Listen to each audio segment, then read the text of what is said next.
da América Latina. Que interessante, né?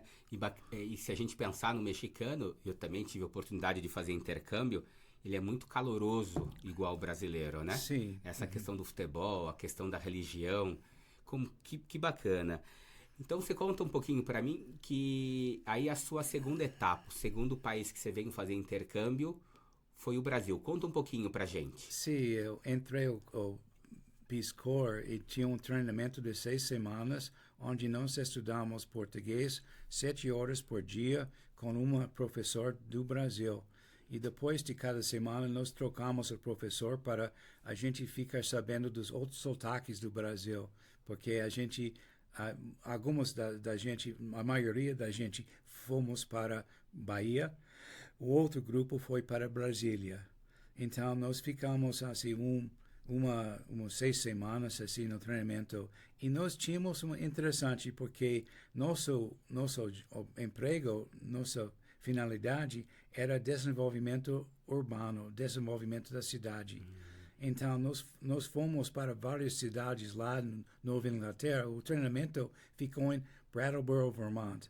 E nós fomos para outras cidades de Nova Inglaterra para entender o que estava acontecendo e como nós podíamos fazer um trabalho de desenvolvimento da comunidade de lá. Foi muito interessante o treinamento. Muita gente não foi escolhido, sabe? Fomos também estudados por um psiquiatra também. E foi um pouco puxado o treinamento. Muita gente não foi aceitado, sabe? Mas acho que fomos 20 e tantos da gente foram do Brattleboro, Vermont para Feira de Santana, na Bahia. E lá tinha outro treinamento de 6 semanas. Depois deste treinamento, nós fomos colocados numa cidade sozinho. Tinha alguns casais que foram colocados juntos, mas o resto, todo mundo foi colocado separadamente numa cidade. E minha cidade foi Itaberaba, que ficou na Chapada da Bahia, e tinha uma população de 15 mil habitantes. E tinha quatro padres italianos lá que faziam o tipo de trabalho mais comunitário. E, e como que foi essa expectativa de ter se candidatado, passou pela primeira fase, veio para o Brasil, lá para a Feira de Santana e Itaberaba. Quanto tempo que você ficou fazendo esse trabalho, Richard? Bom, vou dizer que as primeiras 4 meses foram muito difíceis, porque não falava português muito bem e estava aprendendo português, não sabia a cultura brasileira, não sabia a maneira de viver no interior do Brasil, então tinha que saber, tinha que aprender tudo isso, sabe? Foi muito difícil e meu trabalho foi muito indefinido. Desenvolvimento de comunidade pode ser muita coisa, sabe? Então, eu estava pensando, puxa, o que eu posso fazer ali? Um rapaz lá da cidade, que era o chefe de solteiros, me convidou a ser chefe de escolteiros e fez isso por algum tempo. E também eu fui colocado um padre que foi supervisor do Lar dos Velhos, me colocou no Lar dos Velhos e eu criei uma horta lá para os velhos. Mas a horta foi de verduras, de tomate, obra se chama, não sei o que é isso, mas abóbora, assim, alface. Mas quando nós assim fizemos a coletania, né, e nós vendemos lá no mercado, os velhinhos não gostavam de verduras, eles só queriam arroz com feijão, com um pouco de carne.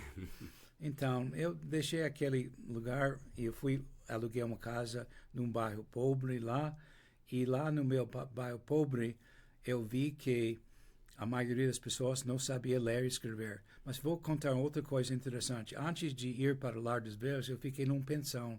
E no pensão, eu fiquei no meu quarto, menos de ir para refeições.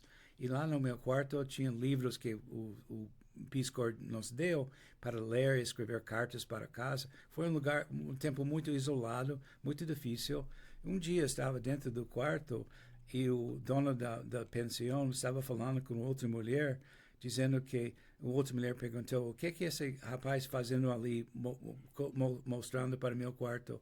E a dona da pensão disse, ele é um playboy barato, a gente não sabe o que ele está fazendo. Eu pensei isso, puxa vida, eu não posso ser um playboy barato, por isso outra identidade um pouco mais positiva. Então, na próxima vez que eu encontrei a dona, eu disse, senhora, eu sou um professor. Bom, finalmente ela me tratou melhor e eu fui, quando estava numa casa assim no bairro pobre, eu fiz um estudo dos meus vizinhos e achei que 80% das pessoas 15 anos para cima não sabia ler nem escrever. Então eu pensei, puxa, eu vou abrir uma escola para ensinar eles. E o Peace Corps naquela época tinha um contrato, né, um acordo, né, com o ministro de Educação lá da Bahia e tinha um programa de alfabetização se chama Cruzada ABC. Então eu trouxe os livros para Itaberaba e os cadernos e a gente ia dar de graça e eu treinei 6 professores para ser professores de aulas de alfabetização. E quatro aulas estavam numa escola primária que não tinha luz, não tinha água encanada. Então eu comprei algumas lanternas e colocamos no teto da sala. E a escola foi muito bem para algumas semanas. Depois, um grupo de moleques começaram a bater o lado da escola com paus de árvores. Estava fazendo uma confusão, uma distração enorme. Então eu pensava, puxa, preciso fazer alguma coisa para eliminar esses moleques. Então eu conheci um policial que era aposentado, que vivia perto de mim. E eu fui lá e eu perguntei, você pode ficar na entrada da escola para os moleques não entram lá? Ele pode. Então ele ficou lá e ele conhecia os pais dos meninos. E os meninos pararam de dar a confusão para a gente. Foi muito bom. Um problema resolvido. Agora, mais tarde, algumas semanas, alguns alunos estavam desistindo das aulas, estavam saindo da escola. Eu pensei, puxa vida, eu preciso fazer alguma coisa de trazer eles atrás. Então, naquela época, eu conheci um rapaz lá do centro que tinha uma loja consertando rádios e televisões. O nome dele era Rodar Cavalcante.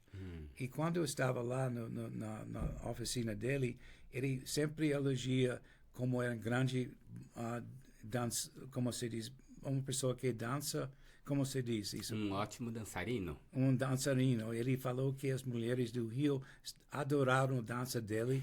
Ele ganhou muita mulher lá no Rio. Então eu pensei, olha, Rodar, você pode vir à minha escola e ensinar as pessoas as danças de São João, porque estava na época antes de São João. Ele adorou isso, então ele trouxe radiola, discos, e todo dia, depois das aulas, nós tiramos as lanternas, colocamos no campo de basquete fora da escola, e nós fizemos, com o Rodar, fez aulas de danças, bailes, para São João. Bem, isso foi uma coisa que animou muito os alunos. Todo mundo veio para saber as danças, aprender, e os meninos e os rapazes que desistiram, todos voltaram para a escola. E o Rodar tinha um grupo de meninos, de jovens, que era muito assim, amigo dele. Então ele levou eles para ensinar eles um exame para eles passar para entrar ao ginásio da cidade. Então a escola daquela época para frente foi muito legal, foi muito interessante. E mesmo os vizinhos da escola, eles também vieram para olhar os ensaios que Rodar deu. Bom, no final do semestre, nós fizemos uma grande festa de São João e os alunos todos vieram vestidos como caipira. Mas foi uma festa E foi um grande ano, assim, que todo mundo gostou muito da escola. E mais tarde, alguns meses, eu fui transferido para Salvador e o Rodar ficou como diretor da escola para frente. Então, ele foi o novo diretor da escola e a escola continuava abaixo dele. E isso foi o grande sonho de nós, como voluntários da paz, de fazer um projeto ser continuado depois que a gente sai. Ah, sim, com certeza. Não, quanta experiência, né, Richard? A gente vai estar quase terminando esse primeiro bloco. Então, depois você foi para Salvador. Sim. E depois você foi para o Rio ou não foi nesse momento que você foi para o Rio de Janeiro? Não, quando eu saí do Itamaraba, fui para Salvador, trabalhei num lugar muito pobre, se chama Boca do Rio, e lá eu fiz um teatro para jovens, para eles assim, faz alguma coisa de noite. Nós ensinamos numa igreja católica e os jovens gostavam demais porque sabe dançar, sabe cantar, assim, para tocar instrumentos muito talentosos. Então, eu mais minha namorada baiana, nós produzimos e dirigimos esta peça Morte e Vida Severinha. E nós fizemos a peça toda parte da Bahia, ou toda parte de Salvador. Foi um sucesso muito grande. Tinha artigos de jornal sobre nós. Foi uma coisa, sabe? E também os jovens gostaram muito de fazer isso. As famílias deles assim, apoiaram muito isso. Que bom. Esse tempo todo que você foi para Feira de Santana, Itaberaba, Salvador, quanto tempo durou essa experiência aqui no Brasil? Foi 3 anos. 3 anos? Foi. Tá. E depois do Salvador, eu não quis ir ao Vietnã. Se eu voltasse aos Estados Unidos, eu ia diretamente para a guerra de Vietnã. Então, eu fui para o Rio e lá eu ganhei um emprego com o UPI, se chama correspondente estrangeiro. E lá eu fiquei lá, assim, fora do exército, até eu fiz 27 anos e depois voltou para os Estados Unidos sem perigo de ir ao Vietnã. Que legal, Richard. Nossa, E a experiência do UPI foi muito rica também. Gostei demais e aprendi um bocado de coisa como jornalismo. Como jornalista. E era uma agência, então, onde você era empregado? Foi uma agência da UPI, sim. Uma agência que tinha agente em toda parte do mundo, né? Que legal. Quando eu fiz algumas matérias que foram publicadas em toda parte do mundo. Por exemplo, uma vez eu estava em Recife fazendo uma reportagem, estava num hotel e depois do jantar fui para o pátio. Tinha uma mulher louro, alto, muito bonito, falando com um militar. Então eu fui para ela, me apresentei e nós fizemos uma amizade, sabe? Ela tornou-se Miss World do Londres, sabe? Então eu perguntei a ela se eu podia fazer uma entrevista quando ela voltava para o Rio. Ela me deu uma entrevista e esta entrevista foi publicada em toda parte do mundo. Acontece que ela fez parte de um programa de televisão, Chacrinha, e lá ela caiu de uma como se chama, escada, não é? E quebrou um braço. E ela foi pendurada no braço. E os organizadores de Miss World não quis que ela fique lá para passar como é o crono, né? A coroa. A coroa para a nova Miss World. Então, ela me deu essa entrevista queixando do que aconteceu com ela, com Miss World. E publicado em toda parte do mundo. E meu chefe da UPI, que era francês, me levou para um restaurante francês para celebrar minha grande reportagem. Ah, não, que legal. A gente vai fazer o seguinte, pessoal. Essa primeira parte foi para conhecer um pouquinho da história do Richard. Tem muitas outras coisas. Então a gente vai fazer um break rapidinho e a gente já volta, tá bom? Obrigado.